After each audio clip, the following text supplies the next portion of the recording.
Hi hello నమస్తే అండి. Welcome to Radharani's kitchen. ఈరోజు పులిహోర ఎలా తయారు చేయాలో చూపిస్తున్నానండి. ఇది కూడా ప్రసాదాలకు బాగుంటుంది, లేదు ఇంట్లో మనకి ఎప్పుడన్నా పులిహోర తినాలనిపించినా కూడా చేసుకోవచ్చు. చాలా బాగుంటుందండి. ఈ గ్లాస్తో రైస్ తీసుకున్నాను, బియ్యాన్ని శుభ్రంగా కడుక్కున్నాను. ఇప్పుడు ఈ గ్లాస్తో రైస్ తీసుకున్నాను కదా, ఈ గ్లాస్తో 2 గ్లాసుల వాటర్ వేసుకోండి. ముందుగా స్టవ్ ఆన్ చేసుకొని కుక్కర్ పెట్టుకోండి. ఇలాగా రైస్ ఉడికిపోతుంది.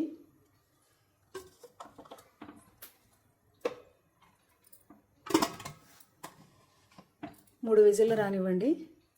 3 విజిల్స్ వస్తే రైస్ ఉడికిపోతుంది కదా.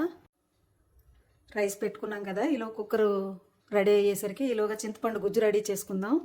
ఇదిగోండి, ఈ మాత్రం చింతపండు అయితే సరిపోతుంది. ఇంకా నిమ్మకాయ అదేం అవసరం లేదు. చింతపండు పులిహోర. వాటర్ వేసుకొని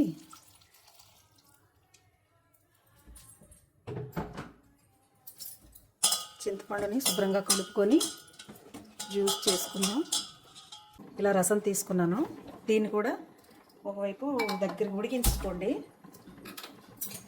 బాగా దగ్గరికి అయ్యే వరకు. మధ్య మధ్యలో కలుపుతూ ఇలా దగ్గరగా ఉడికించుకోండి. ఇంకా మరొక 10 నిమిషాలు పడుతుందండి. ఈలోగా ఇన్ని అల్లం ముక్కలు చూడండి, ఈ మాత్రం అల్లం, ఆ గ్లాసు. అంటే మీరు అల్లం తినేవారైతే వేసుకోండి, మీరు వద్దు అనుకుంటే మానేయండి.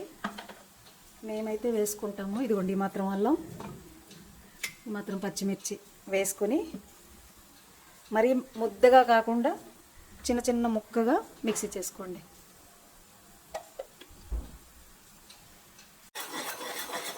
ఇలా కలుపుతూ దగ్గరగా ఇలా ఉడికించుకోండి. ఇదిగోండి, ఇలా ఉడికితే సరిపోతుంది.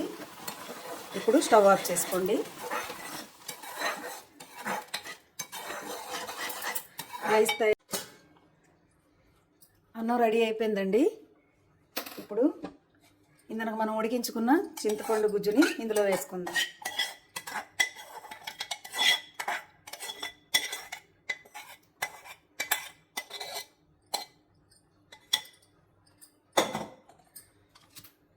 ఇలా వేసుకొని శుభ్రంగా కలుపుకోండి.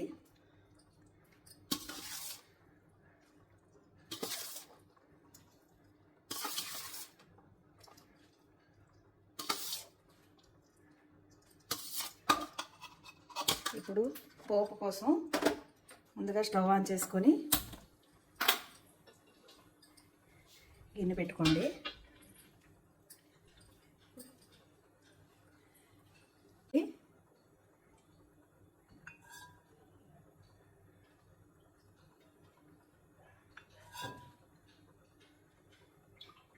మీరు రైస్ ఎంత పెట్టుకున్నారో దానికి సరిపడా వేసుకోండి. నేను ఒక గ్లాసు వేసుకున్నాను కదా, ఇది సరిపోతుంది.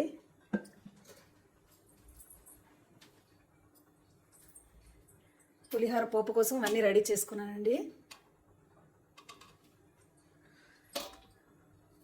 ముందుగా ఆవాలు,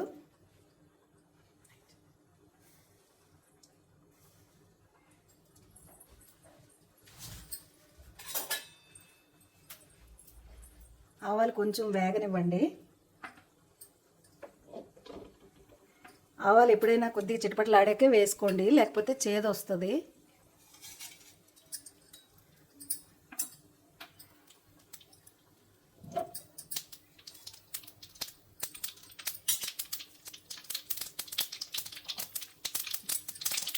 ఆవాలు చిటపటలాడుతున్నాయి కదా, ముందుగా కొంచెం జీరా వేసుకోండి. శనగపప్పు,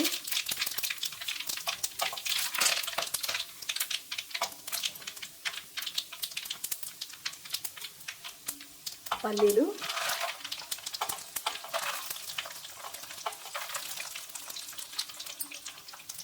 సన్నగా తరుక్కున్న అల్లం ముక్కలు,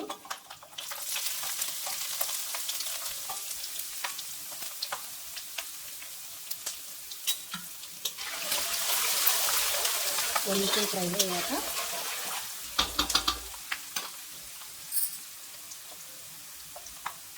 ఎండుమిర్చి,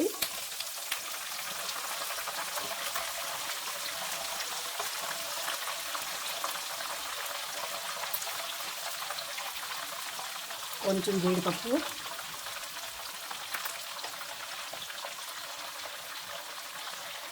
పచ్చిమిర్చి, ఇప్పుడు కొంచెం ఇంగువ వేసుకోండి. ఈ మాత్రం అయితే సరిపోతుంది. ఫ్రై అయిపోయింది చూడండి. ఇప్పుడు ముందుగా మనం అల్లం పచ్చిమిర్చి దంచుకున్నాం కదా, అది వేసుకుందాం.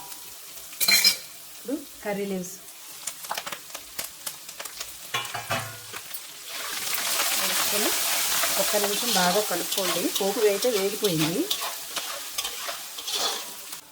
కొంచెం పసుపు వేసుకోండి. చూసుకొని సరిపోకపోతే మళ్ళీ కలుపుకోవచ్చండి, పసుపు అయినా కానీ ఉప్పు అయినా.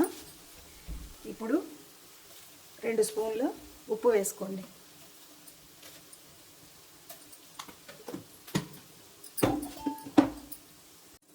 ఇప్పుడు స్టవ్ ఆపుకొని మనం ఇందాక రెడీ చేసుకున్న రైస్ వేసుకోండి.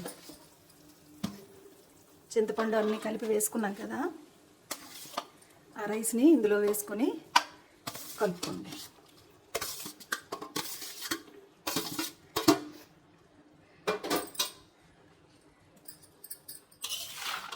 వేసుకుని శుభ్రంగా కలుపుకోండి.